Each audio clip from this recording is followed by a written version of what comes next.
السلام علیکم ورحمۃ اللہ وبرکاتہ۔ ناظرین کرام، الہ آباد ہائی کورٹ نے سنبھل کی شاہی جامع مسجد میں 24 نومبر کو سروے کے دوران لوگوں کو تشدد کے لیے اکسانے کے الزامات کا سامنا کر رہے سماجوادی پارٹی کے رکن پارلیمنٹ ضیاء الرحمان برق کو راحت دے دی ہے اور ان کی گرفتاری پر فی الحال روک لگا دی ہے۔ اب انہیں سنبھل تشدد کیس میں گرفتار نہیں کیا جائے گا۔ عدالت نے کہا ہے کہ چونکہ ان دفعات میں 7 سال سے کم کی سزا ہے، اس لیے انہیں فی الحال گرفتار نہیں کیا جا سکتا۔ اگرچہ ہائی کورٹ نے ایم پی ضیاء الرحمان برق کی ایف آئی آر کو منسوخ کرنے کی درخواست کو مسترد کر دیا ہے، لیکن عدالت نے کہا ہے کہ پولیس نوٹس جاری کر کے انہیں پوچھ گچھ کے لیے بلا سکتی ہے۔ درخواست میں ایف آئی آر منسوخ کرنے کا مطالبہ کیا گیا تھا۔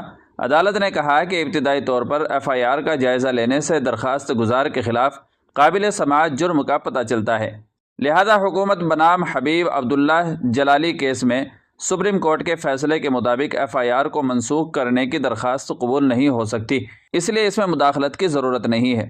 یہ حکم جسٹس راجیو گپتا اور جسٹس اطہر حسین ادریسی کی ڈویژن بینچ نے جمعے کو ایم پی ضیاء الرحمان برق کی طرف سے ایڈوکیٹ عمران اللہ اور سید اقبال اور ریاستی حکومت کی طرف سے additional advocate general Manish Goyal کی سماعت کے بعد دیا۔ سنبھل پولیس نے 24 نومبر کے تشدد میں سنبھل کے رکن پارلیمنٹ ضیاء الرحمان برق کو بھی ملزم بنایا ہے۔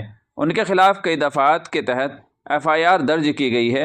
ایم پی برق نے ایک عرضی میں ایف آئی آر کو چیلنج کیا تھا، ساتھ ہی ایف آئی آر منسوخ کرنے کی بھی اپیل کی گئی تھی۔